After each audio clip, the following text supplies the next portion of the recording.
उस सत्य सनातन सत्ता मतलब परम ब्रह्म की परम ज्योति, जिसका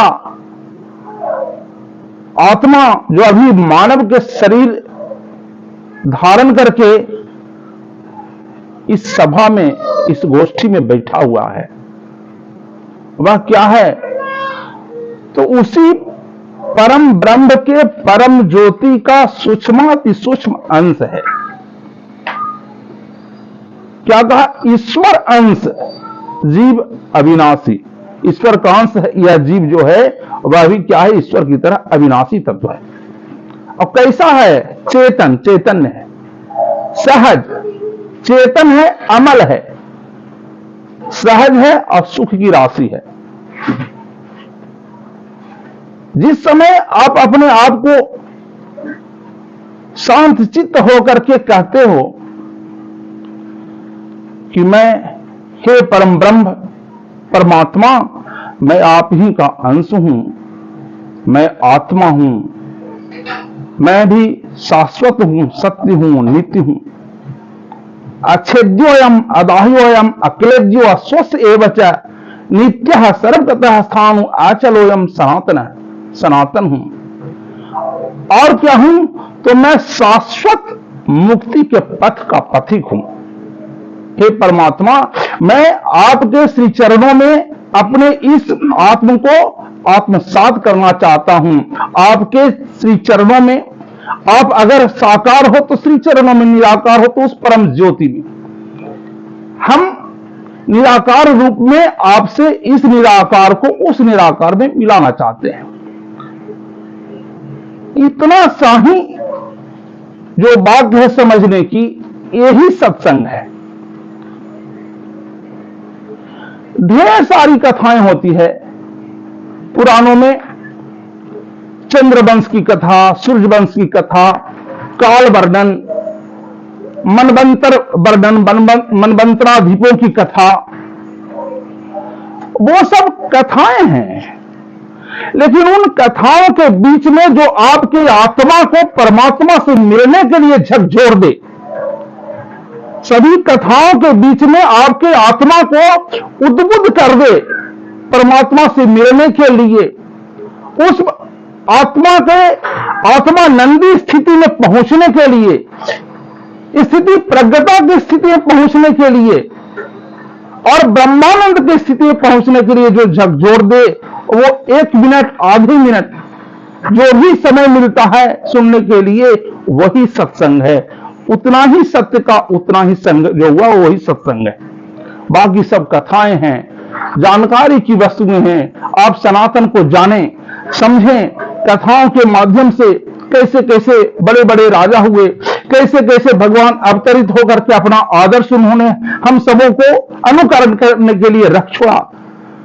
प्रभु श्री कृष्ण जो कह के गए वो करें, राम जो दिखा के करके गए वो करें, महादेव जो दिखाए, जो अभी आप सोच रहे हैं, अभी आपने ध्यान किया शिव परिवार का, महादेव का।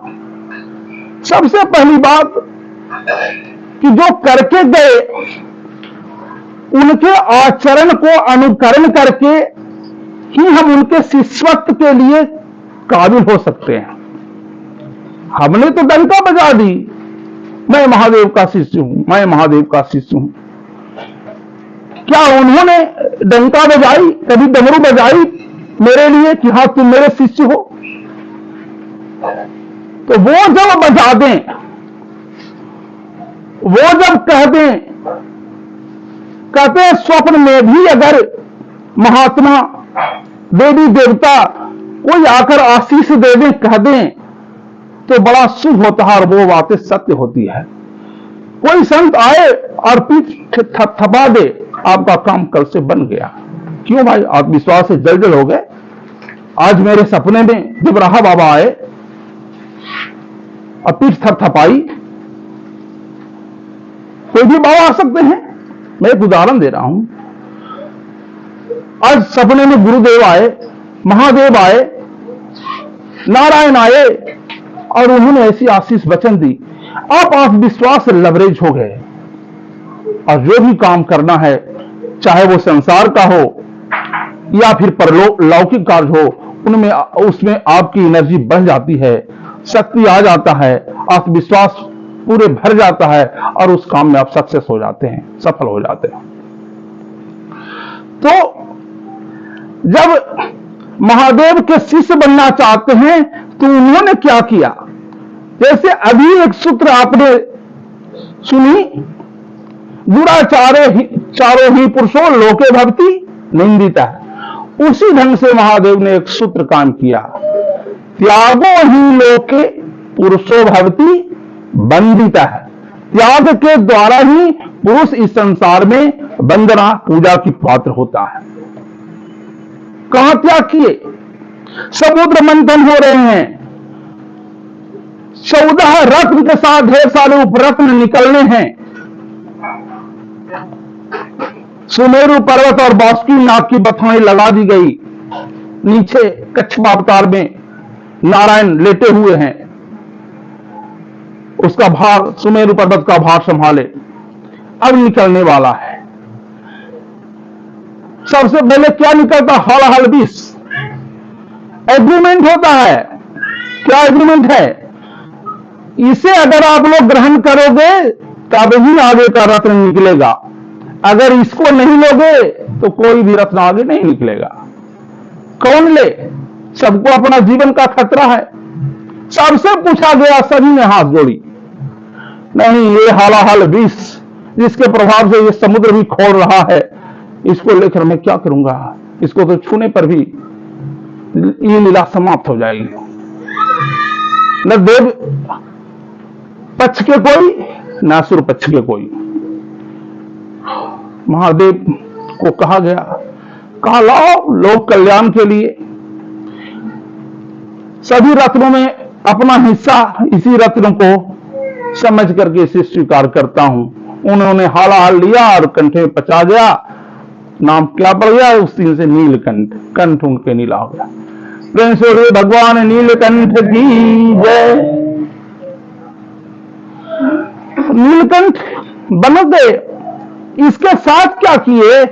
जितने भी रत्न, 13 रत्न और लक्ष्मी, कौस्तुभ, पारिजातक, सुरा, धनवंतरी, चंद्रमा, कामधेनु, दुधा, सुरेश्वर गजऊ, रंभा, देवांगना, अश्व सप्तमुखो, विषम, हरिधनु, शंखो, अमृतम, 14 रत्न। एक रत्न हालाहल विष को कहेगी मैं ले लेता हूं, 13 तू लोग बांट ले, उपरत्नों को भी आप लोग ले जाओ। तो पहले तो देव थे, शिव थे, शंभु थे, शंकर थे, हालाहल विष लिया, नीलकंठ बने। और जब 13 दे दिया, सभी उपरत्न भी दे दिया, सब दान दे दिया, तो देवता कहे कि आप तो महान हैं, आप देवों के भी देव, देवाधिदेव महादेव हैं। प्रेम से बोलिए देवाधिदेव महादेव की। तो त्यागो ही पुरुषो लोके भवति बंदिता है। अगर वंदना चाहिए आपको, परिवार में पूजा चाहिए, श्रेष्ठता चाहिए, त्याग करना सीखिए। हम मानवों की मानवीय प्रवृत्ति क्या है? अपना लाभ देखते हैं। सबसे पहले हिस्सा मेरा सुरक्षित है कि नहीं। अगर दूसरे वाला भी मेरा हो जाता तो कितना अच्छा रहता।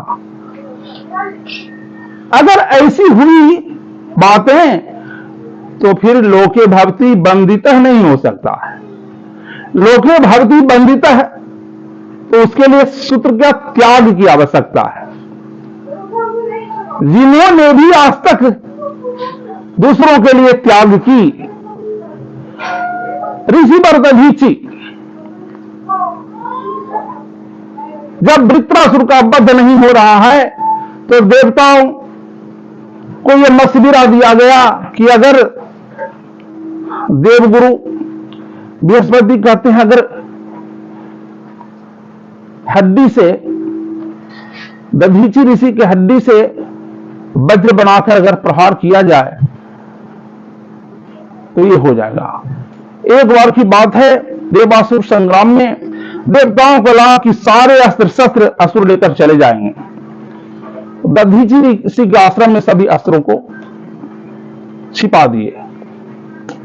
दधीचि ऋषि को भी लगा कि ये सारे अस्त्र जब देवताओं के पास सुरक्षित नहीं है तो मुनियों के पास कैसे सुरक्षित होंगे, ये राक्षस यहां से ले जाएंगे। इसलिए उन्होंने क्या किया, सारे अस्त्र शस्त्र के तेज को पी लिया और सभी तेज जो है उनके हड्डियों में जाकर के जमा हो गए।